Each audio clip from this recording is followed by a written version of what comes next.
So చలో ఈరోజు మన topic Samudragupta.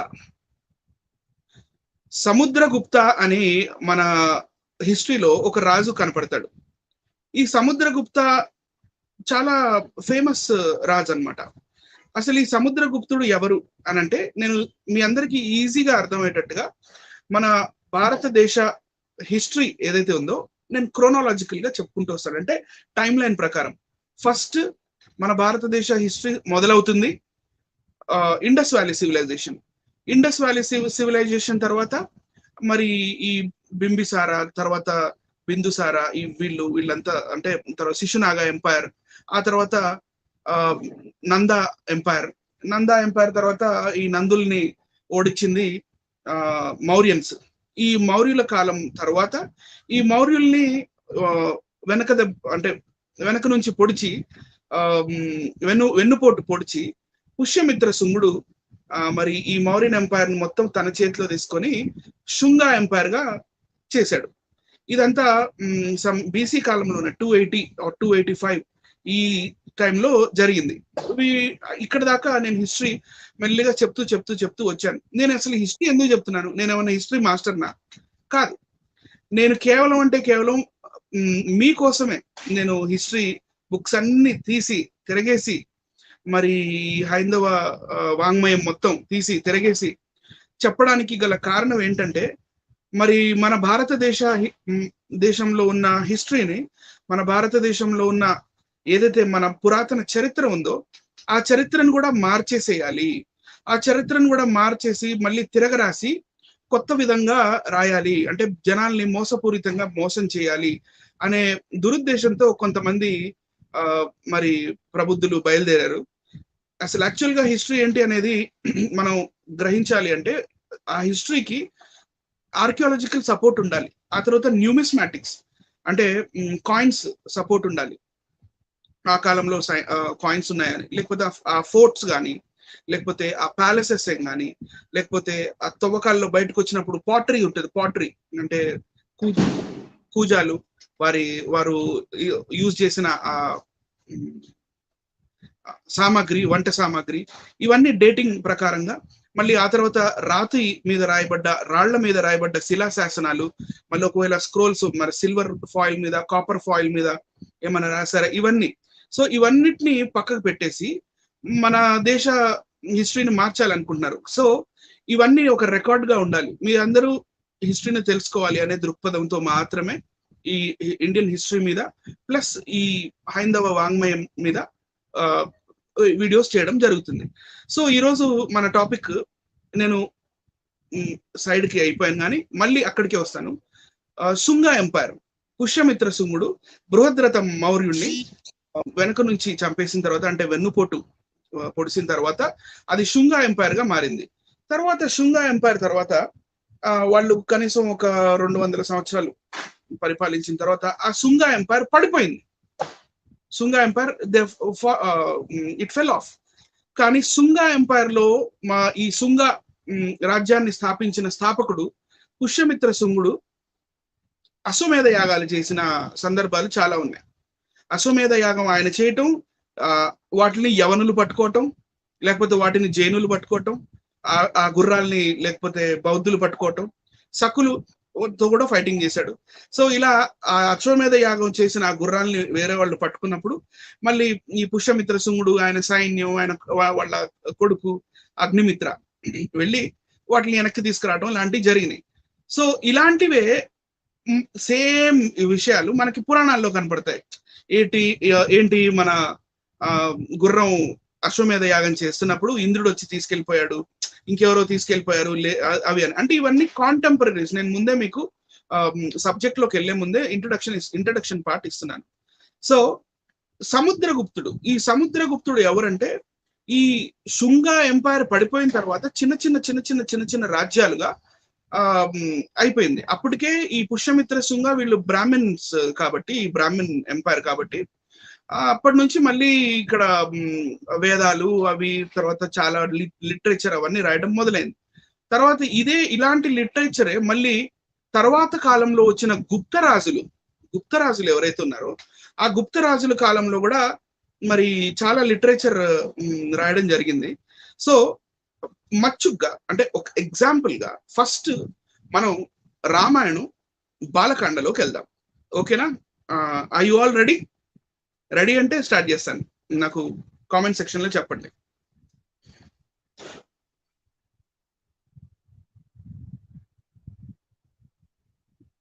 Is it okay? ఇలా కనపడుతుందా? Okay, it is you know visible, I think so.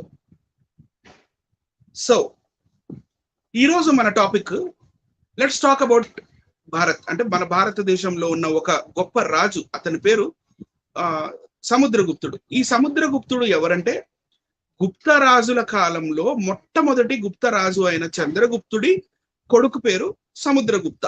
Samudragupta అనే అతను రెండవ రాజు ఈ గుప్త సామ్రాజ్యానికి. వీళ్ళ అబ్బాయి పేరు కూడా చంద్రగుప్తనే, చంద్రగుప్త 2.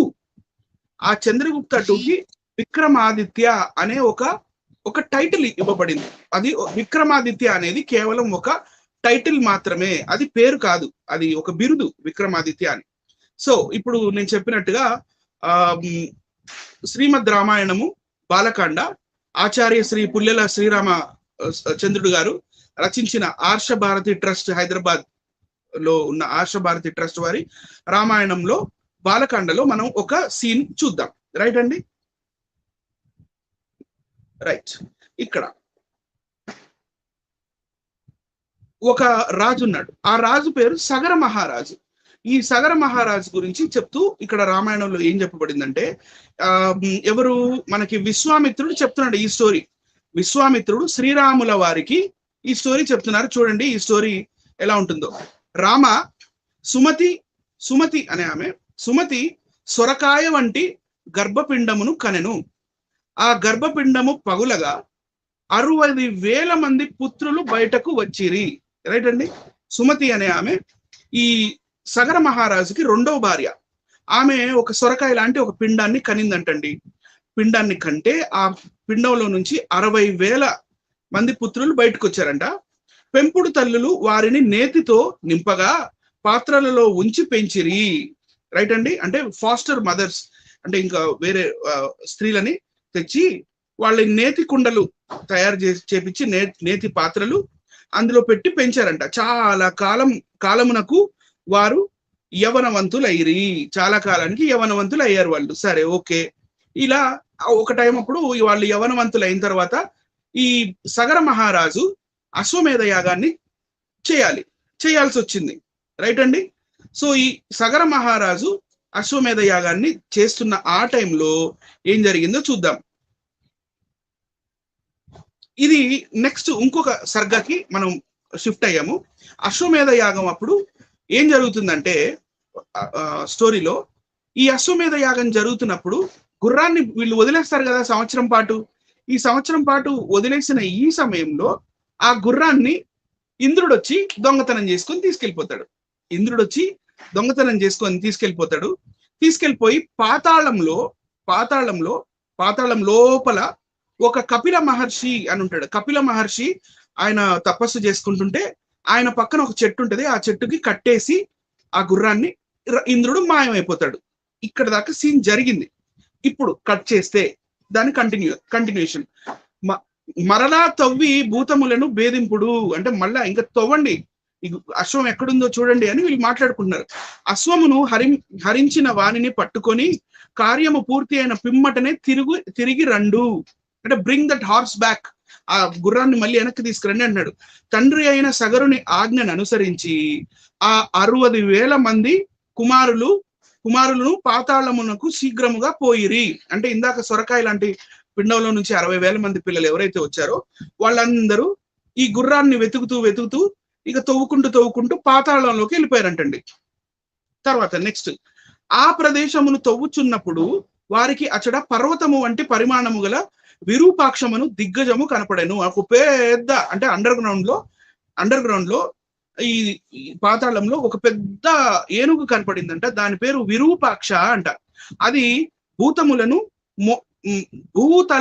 అంటే అది భూమిని మోస్తుంది అని చెప్తున్నారండి. కింద 13వ శ్లోకం యొక్క తాత్పర్యం ఏంటంటే, మళ్ళీ రామా విరూపాక్షమనెడు ఆ దిగ్గజము పర్వత వనాది సహితముగా ఈ భూమినంతయు తన శిరస్సుపై మోయుచున్నది అని చెప్తున్నాడు. అంటే ఈ భూమినంతా ఆ ఏనుగు మోస్తుందంట. రామా, ఆ మహాగజము అలసట కలిగినప్పుడు అప్పుడప్పుడు విశ్రాంతి కొరకై శిరస్సును కదుల్చుచుండును. అప్పుడు భూకంపము కలుగుచుండును. ఈ భూమిని ఏదైతే అది మోస్తుందో ఈ విరూపాక్షం అనే ఈ ఏనుగు, ఇది అలసట వచ్చినప్పుడు ఇది కొంచెం తల ఊపంగానే మనకి భూకంపాలు వస్తాయి. మనకి ఈ భూకంపాలు ఎందుకు వస్తున్నాయంటే ఈ ఏనుగు తల ఊపినందుకు అని ఇక్కడ రాసి ఉంది. రామ, వారు ఆ దిగ్గజమునకు ప్రదక్షిణము చేసి పూజించి భూమిని భేదించుచు పాతాళమునకు పోయిరి. ఇంకా తోకుంటే ఇంకా పోయారు. పిమ్మట తూర్పు దిక్కున, అంటే ఈసారి ఈస్ట్ సైడ్, తరువాత దక్షిణ దిక్కున భేదించిరి. దక్షిణ అంటే సౌత్, భేదించిరి అంటే తోకుంటే వెళ్తారు. దక్షిణ దిక్కునందు కూడా వారు గొప్ప పర్వతముతో సమానమైన మహాపద్మమనుడు మహాగజమును చూచిరి. అక్కడ ఇంకొక ఏనుగు కనపడింది వీళ్ళకి. అది కూడా శిరస్సుపై భూమిని మోయిచుండెను. ఇది కూడా భూమి మీద అంటే శిరస్సు మీద భూమిని మోస్తుందంట. దానిని చూచి వారు చాలా ఆశ్చర్యము చెందిరి. అరే, ఈ మనం తోకుంటూ పాతాళానికి వస్తున్నాము, ఈ పాతాళంలో చూస్తేనేమో ఇక్కడ ఏనుగుంది, దీని తల మీద భూమి ఎలా మోస్తుందని వాళ్ళు ఆశ్చర్యపడ్డారు. పిమ్మట మహాత్ముడైన సగరుని 60,000 మంది కుమారులు ఆ దిగ్గజమునకు ప్రదక్షిణము చేసిరి. పశ్చిమ దిక్కునందు తోవిరి. మళ్ళీ పశ్చిమ అంటే వెస్ట్. ఓకే, మహాబలవంతులైన ఆ సగరపుత్రులు పశ్చిమ దిక్కునందు కూడా పర్వత సమానమైన సౌమనసమనెడు దిగ్గజమును చూసిరి. ఇక్కడ ఇంకొక 3వ ఏనుగు కనపడింది. ఇట్లా వీళ్ళకి 3 ఏనుగులు కనపడ్డాయి. నెక్స్ట్ మళ్ళీ 20th చూద్దాము. 20వ శ్లోక తాత్పర్యం. వారు ఆ దిగ్గజమునకు ప్రదక్షిణం చేశారు, నమస్కారం చేశారు. కుశల ప్రశ్నలు వేసి అచ్చటి నుండి భూమిని తవ్వుకొనుచు ఉత్తరము వైపుకి వెళ్ళారు. అంటే నార్త్ సైడ్ వెళ్ళారు. రైట్ అండి. రామ, ఉత్తర దిగునందు వారు మంగళకరమైన శరీరముతో ఆ భూమిని మోయిచున్న మంచు వలె తెల్లగా ఉన్న భద్రమనుడి దిగ్గజమును చూసిరి. రైట్ అండి. ఈసారి ఇక్కడ నార్త్ సైడ్కి వెళ్ళినప్పుడు అక్కడ హిమాలయాస్ ఉంటాయి అని కాబోలు, మరి తెల్లగా ఉంటాయి కదా హిమాలయాస్. అక్కడ అది ఏమో ఆ ఏనుగు, తెల్లటి ఏనుగు, 4వ ఏనుగు కనపడిందండి. సరే, రైట్, ఇక్కడ దాకా బాగుంది. నెక్స్ట్, పిమ్మట ఆ సగరుని 60,000 మంది కుమారులు ఆ దిగ్గజమును స్పృశించి ఆ దిగ్గజాన్ని ముట్టుకొని ప్రదక్షిణ నమస్కారం చేసి భూమిని మళ్ళీ తవ్వారండి. పిమ్మట ఆ సగరుల కుమారులందరూ ప్రసిద్ధమైన ఈశాన్య దిక్కునకు వెళ్ళి రోషముతో భూమిని తవ్విరి. ఈశాన్య దిక్కు అంటే నార్త్ ఈస్ట్ వైపు వెళ్ళి మళ్ళీ భూమిని తవ్వుతున్నారంట. రామ, భయంకరమైన వేగము, గొప్ప బలము గల ఆ మహాత్ములు అందరూ అచ్చట కపిల రూపములోనున్న సనాతన పురుషుడైన శ్రీ మహావిష్ణువును అతని సమీపమున, అంటే విష్ణువు గారు అక్కడే ఉన్నారు. కపిల మహర్షి అంటే విష్ణువే కపిల మహర్షి రూపంలో అక్కడ ఉన్నాడని దాని అర్థం.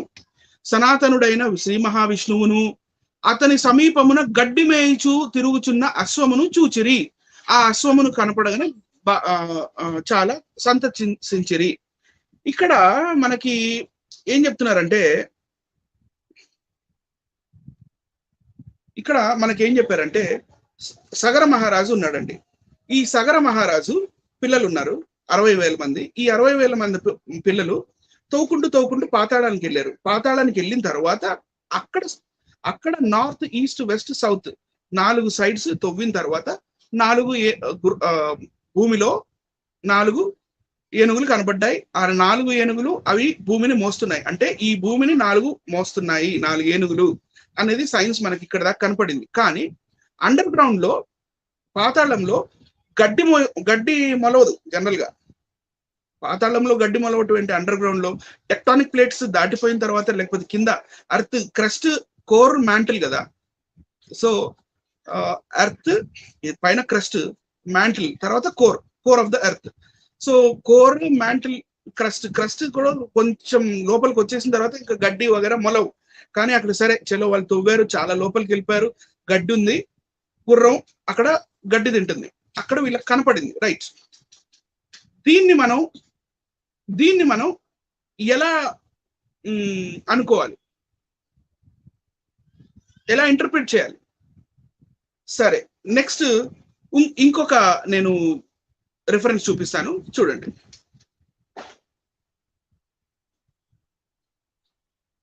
సారీ, ఇది మీకు కనపడట్లేదు. ఇది శ్రీమద్ భాగవతం అండి. శ్రీమద్ భాగవతం అంటే ఇది పోతన భాగవతం. ఈ పోతన భాగవతంలో మనకి ఒక రిఫరెన్స్ కనపడుతుంది. ఇక్కడ ఏం రిఫరెన్స్ కనపడుతుంది అంటే, చూడండి, నేను నెక్స్ట్ వీడియోలో కరెక్ట్ చెప్తాను, నాకు ఇప్పుడు గుర్తులేదు ఇక్కడ. ఇది కానీ ఇది మాత్రం 100% పక్కా పోతన భాగవతమే. ఇంద్రుడు అంటే ఇక్కడ ఈ ఈ సిచ్యువేషన్ లో కూడా ఇక్కడ పేరు మారిపోయింది. ఇక్కడ ఇంకొక అతను, ఇతను ఎవరు? పృథు మహారాజు. ఈ పృథు మహారాజు అశ్వమేధ యాగం చేస్తున్నాడు. ఇది ఎప్పుడు? కృతయుగంలో జరిగిందనమాట. కృతయుగం అంటే ఈ భూమికి పృథ్వీ అని పేరు వచ్చిన ఆ కృతయుగంలో జరిగిన ఒక్క బిట్టే నేను చదివి వినిపిస్తాను, చూడండి. ఇంద్రుడు వచ్చేసి, సరే, ఆయన అశ్వమేధ యాగం చేస్తున్నాడు. అశ్వమేధ యాగం చేసేటప్పుడు ఆ అశ్వం సంవత్సరం పాటు మొత్తం ఈ భూమి అంతా తిరిగి వచ్చింది. తిరిగి వచ్చిన తర్వాత యూప స్తంభం అనే ఒక స్తంభం ఉంటుంది, పెద్ద స్తంభం. ఆ యూప స్తంభానికి గుర్రాన్ని కట్టేశారంట. కట్టేసినప్పుడు ఏం జరిగిందో చూడండి. ఇంద్రుడు యజ్ఞాశ్వాన్ని యజ్ఞం చేసినప్పుడు ఏదైతే అశ్వాన్ని బలిస్తారో, హార్స్ సాక్రిఫైస్ అంటారు కదా, ఇంద్రుడు యజ్ఞాశ్వాన్ని దొంగిలించడం కోసం ధరించి విడిచిన, అంటే ఇంద్రుడు ఏం చేస్తాడంటే ఇక్కడ మాటికి వచ్చి దాన్ని దొంగతనం చేసి తీసుకెళ్తూ ఉంటాడు. మాటికి దొంగతనం చేసుకుని తీసుకెళ్తా ఉంటాడు. అంటే ఫస్ట్ టైం దొంగతనం చేసుకెళ్తాడు. వాళ్ళ కొడుకులు, ఈ పృథు మహారాజు బిడ్డలు కొడుకులు ఏం చేస్తారంటే, ఇంద్రా నేను చంపేస్తాం, వదిలేసే అన్నప్పుడు వదిలేస్తాడు. మరి రెండోసారి ఇంకొక వేషంలో వస్తాడు. ఇంకొక వేషంలో వచ్చినప్పుడు మళ్ళీ దొంగతనం చేసుకెళ్తాడు. మళ్ళీ ఇంద్రా నిన్ను చంపేస్తాను అన్నప్పుడు మూడోసారి మళ్ళీ వేషం మార్చుకొని వస్తాడు. ఇలా మాటికి వేషం మార్చుకొని వస్తూ ఉంటాడు అనమాట. సో యజ్ఞాశ్వం ఆఖరికి దొరికిద్ది వీళ్ళకి. దొరికిన తర్వాత ఆ బట్టలు ఏవైతే ఉన్నాయో, ఆ రూపాలు ఏవైతే ఉన్నాయో, ఆయన ఏవైతే వేషాలు వేశాడో ఆ వేషాలన్నింటినీ వదిలేశాడంట. చూడండి ఏం జరిగిందో ఇక్కడ. ఇంద్రుడు యజ్ఞాశ్వాన్ని దొంగిలించడం కోసం ధరించి విడిచిన అమంగళకరాలైన మాయా రూపాలను మూర్ఖులైన మానవులు గ్రహించారు. మూర్ఖులైన మానవులు కొంతమంది ఆ మాయా రూపాలని గ్రహించారంట.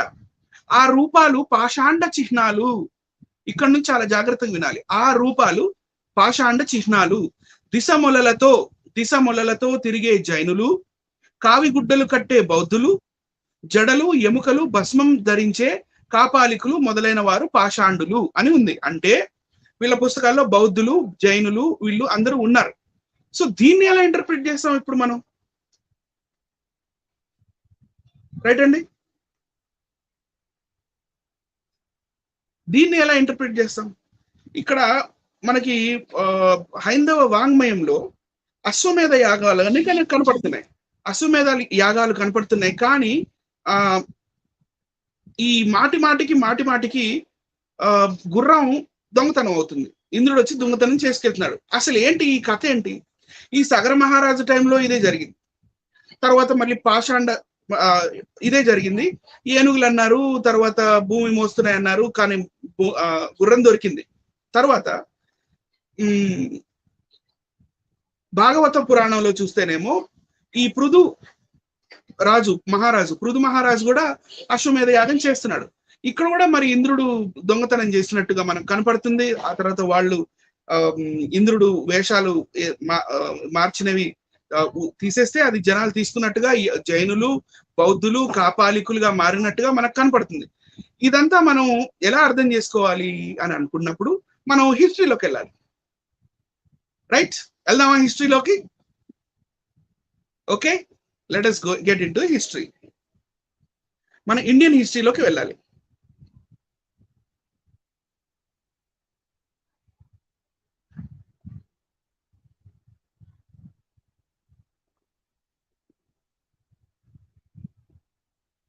ఓకే, హిస్టరీలోకి వెళ్లే ముందు ఇక్కడ ఇంకొక రిఫరెన్స్ లోకి వెళ్దాం. ఇది శ్రీమద్ రామాయణం పుల్లెల శ్రీరామచంద్రుడు వారిదే. ఈ రామాయణంలో మరి కిష్కింద కాండలో మన సుగ్రీవుడు చెప్తున్నాడు. చూడండి సుగ్రీవుడు ఏం చెప్తున్నాడు, జాగ్రత్తగా వినండి ప్లీజ్. ఏమని చెప్తున్నాడు సుగ్రీవుడు? మిగతా వానరులందరికీ చెప్తున్నాడు, సీతమ్మ వారిని ఎక్కడెక్కడ ఎతకాలో చెప్తున్నాడు అనమాట. ఫస్ట్ వీళ్ళని నార్త్కి వెళ్ళమన్నాడు. నార్త్కి వెళ్ళి ఆ నార్త్ లో ఎవరెవరు ఉంటారు, నార్త్ లో ఎవరెవరు ఉంటారు అనేది కిష్కింద కాండలో కిష్కిందలో ఉండి చెప్తున్నాడు చూడండి. అక్కడ అంటే నార్త్ సైడ్ లో అక్కడ మ్లేచ్ఛ అంటే ఫారినర్స్, పులింద రైట్ అండి, సూరసేన, ప్రస్థల, భరత, కురు, మద్రక, ఇవన్నీ 16 మహాజనపదాలు అని మనం ఏదైతే అంటామో, వేదిక్ పీరియడ్ అంటామో, ఇండస్ వ్యాలీ సివిలైజేషన్ పడిపోయిన తర్వాత ఏవైతే 16 మహాజనపదాలు అనే ఆ రాజ్యాలు ఉన్నాయో అవి ఇవి: పులింద, సురసేన, ప్రస్థల, భరత, కురు, మద్రక. తర్వాత Kamboja. Did you see that? Kamboja ఇది ఆఫ్ఘనిస్తాన్ దగ్గర ఉంటుంది. Kamboja is a horse market, గుర్రాల మార్కెట్. అది ఇది ఇండియాలోకి రావాలంటే ఇక్కడ గుర్రాలు కొనుక్కొని ఇండియాలోకి వచ్చేవాళ్ళు కాంబోజాలో. యవన అంటే ఇండో గ్రీక్స్ రైట్ అండి. సక అంటే ఎవరు? ఇండోసిదియన్స్ రైట్. ఇండోసిదియన్స్ వాళ్ళు బైబిల్లో చెప్పినట్టుగా మాగోగైట్స్ రైట్ అండి. మాగోగైట్స్ అంటే పార్షల్లీ ఆ కాలంలో రష్యన్స్.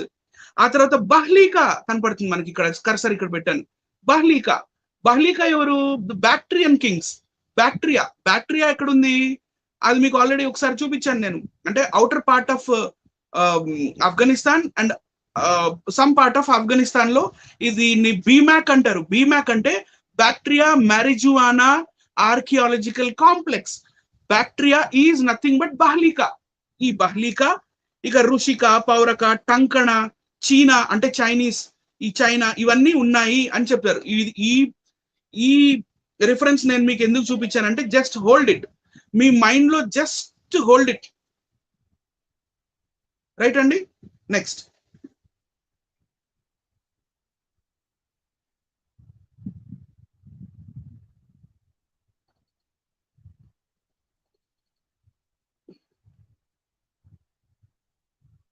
ఇందాక నేను సకరాజులు అని ఏదైతే చెప్పానో అది ఈ సకరాజుల కాయిన్స్. ఇవి 400 AD దాకా ఇండియాలో ఈ కాయిన్స్ యూజ్ అయ్యాయి.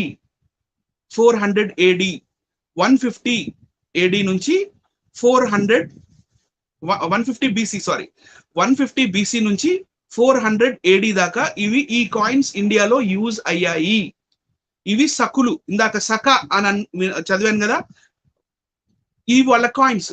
ఇవే సకరాజుల ఇది వాళ్ళ ఆర్ట్, ఇది వాళ్ళ శిల్పకళ రైట్ అండి. సో సకులు ఒకప్పుడు నిజంగా ఇండియాలో ఉన్నారు. వాళ్ళ పేరు మీకు ఇందాక రామాయణంలో చూపించాను. ఇండో గ్రీక్స్ ఉన్నారు, అవి చాలా ప్రోగ్రామ్ లో చెప్పాను. వీళ్ళందరూ ఉన్నారు రైట్. ఇప్పుడు now let us get in to the history of India. Actual గా ఇక్కడికి వద్దాం. ఈ బుక్ పేరు history of India from the earliest times to 1931. Earliest అంటే ఇండస్ వ్యాలీ సివిలైజేషన్ నుంచి మొదలు పెడితే 1931 దాకా ఉన్న ఇండియన్ హిస్టరీ అంతా ఈ బుక్ లో దొరుకుతుంది. ఇది వాల్యూమ్ 1 రైట్ అండి. దీని రైటర్ ఎవరు, ఎప్పుడు ప్రింట్ చేశారు, అవన్నీ నేను ఒకవేళ కౌంటర్ వీడియో వస్తే చెప్తాను నేను. ఎందుకంటే నేను అన్ని ఒకేసారి చెప్పను, కొన్ని నా స్టోర్లో నేను ఉంచుకుంటాను రైట్. ఇక్కడ సముద్రగుప్తుడి గురించి ఉంది. సముద్రగుప్తుడి హిస్టరీలోకి వెళ్దాం.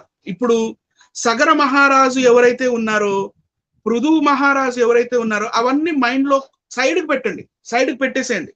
ఇప్పుడు హిస్టరీలోకి వెళ్దాం.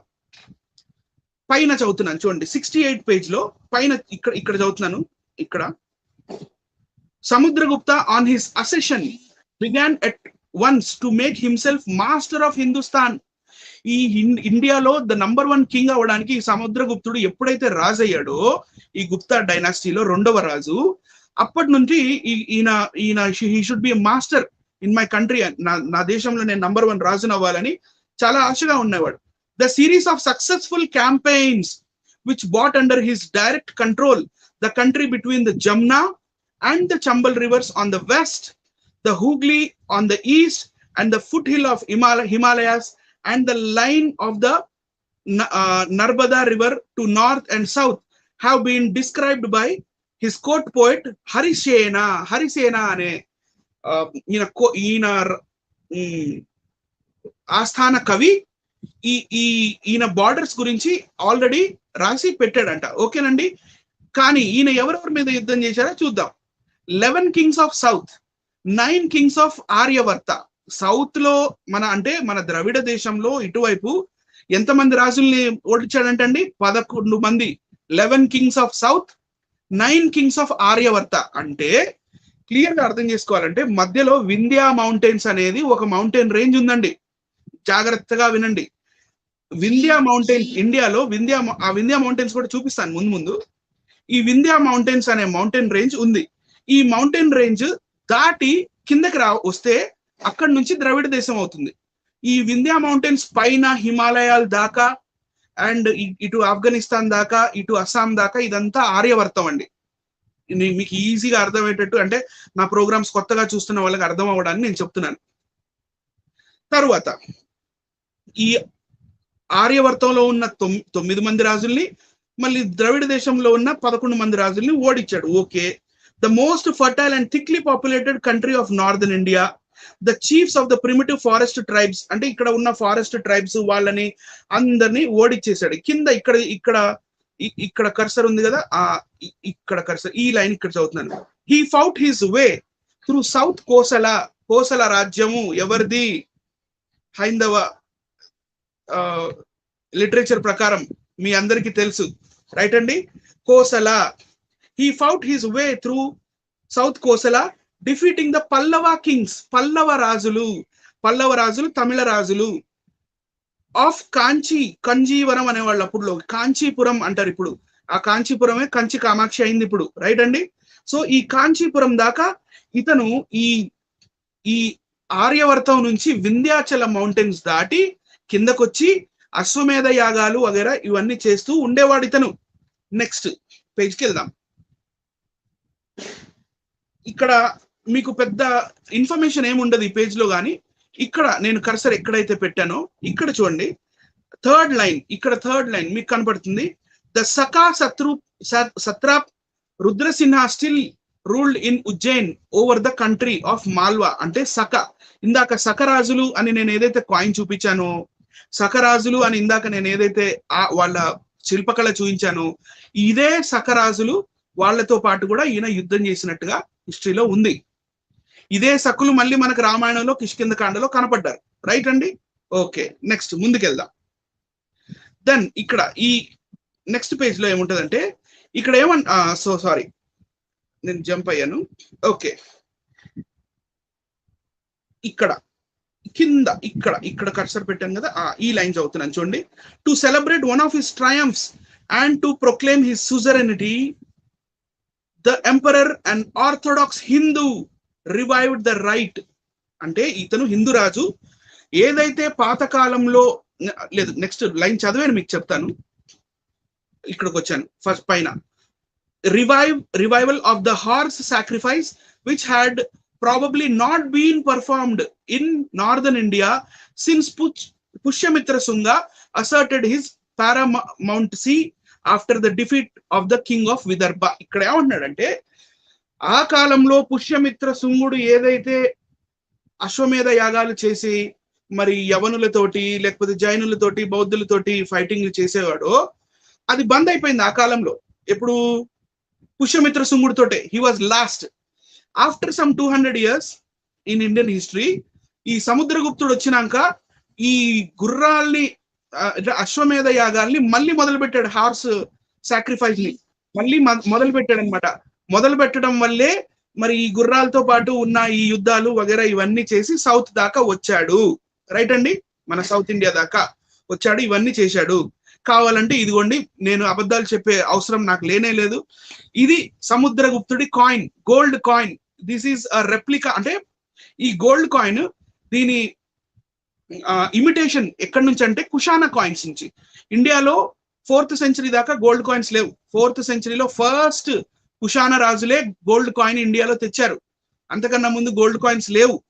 కుషానా రాజులు, రాజు పేరు ఇప్పుడు వెంటనే గుర్తు రావట్లేదు, సారీ, కే తోటి వస్తుంది అతని పేరు. వీలైతే నాకు కామెంట్స్ లో పెట్టండి ఆయనతోటి. కనిష్క రాజు గోల్డ్ కాయిన్ ని ఇండియాలో దీనారెస్ గా ఇంట్రడ్యూస్ చేశాడు. దాని మీద గ్రీక్ లాంగ్వేజ్ ఉంటుంది.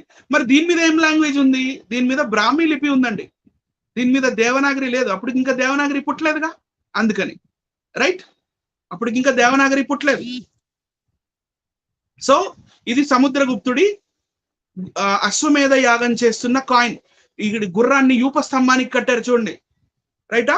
నెక్స్ట్, ఇప్పుడు నేను మీకు ఒక చిన్న కంపారిజన్ చెప్పాలి.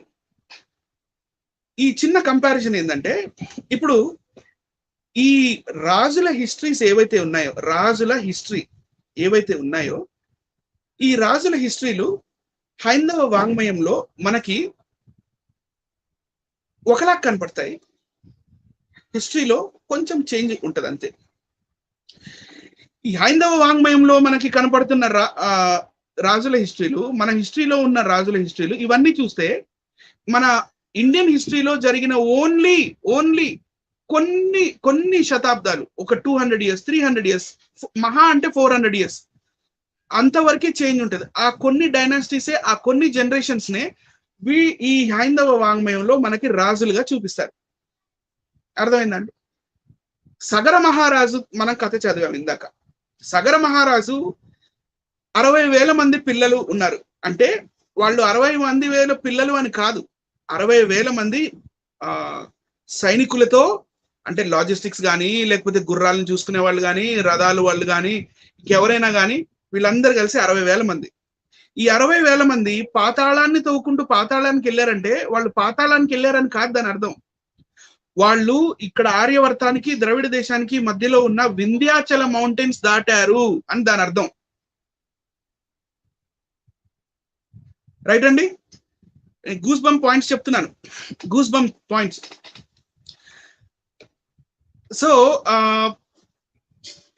ఈ ఆర్యవర్తం నుంచి ద్రవిడ దేశానికి రావడాన్ని వీళ్ళు భూలోకము నుంచి పాతాళంలోకి వస్తున్నట్టుగా చెప్తారు. హిమాలయాలకి వెళ్తే స్వర్గలోకంకి వెళ్ళినట్టుగా, అది మీరు స్టాండర్డ్ గా అర్థం చేసుకోండి. వీళ్ళు పాతాళాన్ని తవ్వి కిందకి వస్తుంటే వీళ్ళకి ఏనుగులు కనపడితే అన్నారు. సౌత్ ఇండియాలో ఏనుగులు ఉంటాయి కదా జనరల్ గా, కేరళలో, కర్ణాటకలో, లేకపోతే మన ఇంతకుముందు మన ఆంధ్రదేశంలో కూడా ఆ కాలంలో ఉండేవి. సో వాళ్ళకి ఇక్కడ కనపడ్డ ఆ ఏనుగుల్ని ఏంటంటే, ఓహో భూభారం మోస్తున్నా అని ఊరికే మనల్ని అలా కన్ఫ్యూజ్ చేయడానికి. అసలు అక్కడ ఏం జరుగుంటది అంటే, ఈ ద్రవిడ రాజులు మన వాళ్ళు ఎవరైతే ఉన్నారో, ఈ ఈ సముద్రగుప్తుడు ఎప్పుడైతే నేను కాయిన్ చూపించాను కదా, అశ్వమేధ యాగం చేసి ఇక్కడ సౌత్ ఇండియా వైపుకి వదిలాడో, దాన్ని ఎవరో పట్టుకొని కన్ఫిస్కేట్ చేసుకొని ఇక్కడ సౌత్ ఇండియాలో పెట్టారు. వాళ్ళందరూ సైన్యం వచ్చారు ఆ గుర్రాన్ని విడిపించుకోవడానికి. ఈ స్టోరీ, సముద్రగుప్తుడి స్టోరీని చెప్పడానికి రామాయణంలో సగర మహారాజుగా చెప్పారు. ఇప్పుడు మీరు చూడండి, సగర ఉందా? ఈ సగరాలో తర్వాత ఎస్ తర్వాత ఇంకొక ఏ ఎక్స్ట్రా పెట్టండి, ఏమవుతుంది? సాగర మహారాజు అవుతుంది. కానీ వీళ్ళు ఏం చేస్తారు, కన్ఫ్యూజన్ క్రియేట్ చేయడానికి, కాదు సగర, ఆయన సగర మహారాజు, ఆయన కడుపులో ఉన్నప్పుడే తన తల్లికి గరళం తాగిపించారు, అంటే పాయిజన్ తాగిపించారు, కాబట్టి తాగిపించినా కూడా ఆయన పుట్టాడు, విషాన్ని జయించాడు, కాబట్టి గర అంటే గరళం తాగినవాడు అని. కాబట్టి ఈ సగర మహారాజు పేరు ఇలా వచ్చింది అంటారు. బట్ నో, అట్లా కాదు. సాగర మహారాజే సముద్రగుప్తుడు. రైట్ అండి? ఈ పాతాళానికి వెళ్ళడము, తవ్వటము, రావటం అంటే అది సౌత్ ఇండియాకి రావడము. తర్వాత అక్కడ ఏనుగులు కనపడ్డాయి అంటే, అవును ఇక్కడ సౌత్ ఇండియాలో ఏనుగులు తప్పకుండా ఉంటాయి. తర్వాత ఇక్కడ హార్స్ దొరికింది అంటే, మళ్ళీ వాళ్ళ హార్స్ ఇక్కడికి వదిలితే వచ్చింది కదా తప్పకుండా. మరి ఇందాక ఏదైతే మనం భాగవత పురాణంలో మనం చూసామో, ఇంద్రుడు మాటికి వేషాలు చేంజ్ చేసుకొని వస్తా ఉన్నప్పుడు మరి తీసుకెళ్లిపోతున్నాడు అని. సో అక్కడ పృథు మహారాజు ఎవరో కాదు, పుష్యమిత్ర శుంగుడు.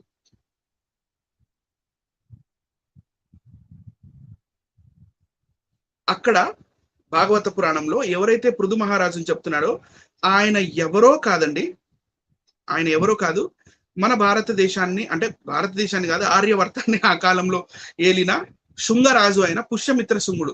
పుష్యమిత్ర శుంగుడు కూడా మాటికి అశ్వమేధ యాగాలు చేసేవాడు. అశ్వమేధ యాగాలు చేస్తున్నప్పుడు బౌద్ధులు పట్టుకునేవాళ్ళు, ఏంట్రా ఇది బాబు, ఈ గుర్రాలని వదిలేటి తర్వాత మళ్ళీ గుర్రాన్ని చంపేదేంటి, మీరు యాగాలు చేసుకునేదేంటి ఇది అని. తర్వాత జైనులు కూడా పట్టుకున్నారు. సో దీన్ని ఇప్పుడు ఈ పుష్యమిత్ర శుంగుడు స్టోరీ ఏమో వీళ్ళు ఇక్కడ పృథు మహారాజుగా చూపించారు. ఈ సముద్రగుప్తుడి స్టోరీ ఏమో మనకి సగర మహారాజుగా చూపించారు. సో ఇలాగే మనకి చాలా కాంటెంపరీస్ దొరుకుతాయి. నేను ఇంకా చాలా ప్రోగ్రామ్స్ చేశాను ఇంతకు ముందు. ఈ కాంటెంపరీస్ ఎలాగంటే ఫర్ ఎగ్జాంపుల్ మనకి ఆ కాలయవనుడు దొరుకుతాడు. కాలయవనుడు గురించి నేను 2 ప్రోగ్రామ్స్ లో చెప్పాను. కాలయవనుడు ఎవరో కాదు, మన ఇండియన్ హిస్టరీలో లిఖింపబడ్డ మినాండర్ అనే ఒక Indo Greek king. He is కాలయవనుడు. ఆ టైంలో ఈ మినాండర్ తో పోరాడిన పుష్యమిత్ర శుంగుడే శ్రీకృష్ణుల వారు. రైట్ అండి. పుష్యమిత్ర శుంగుడికి చాలా చాలా కాంటెంపరీస్ ఉన్నారు ఈ హైందవ వాంగ్మయంలో.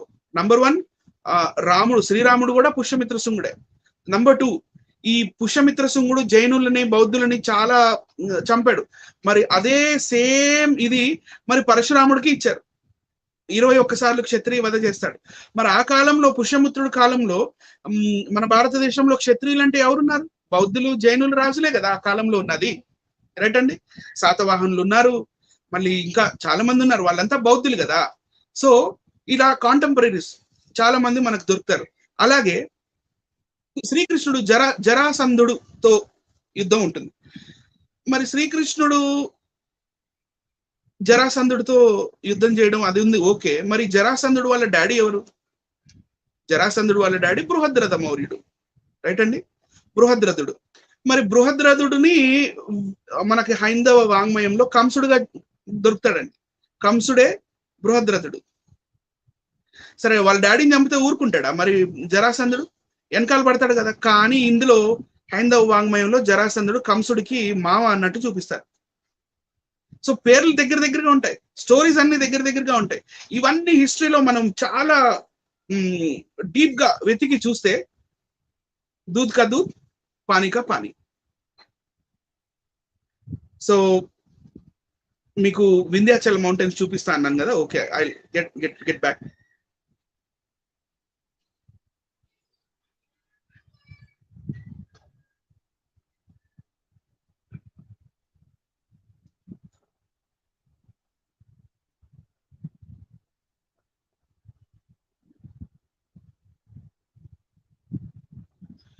ఇవేనండి వింధ్యాచల మౌంటైన్స్.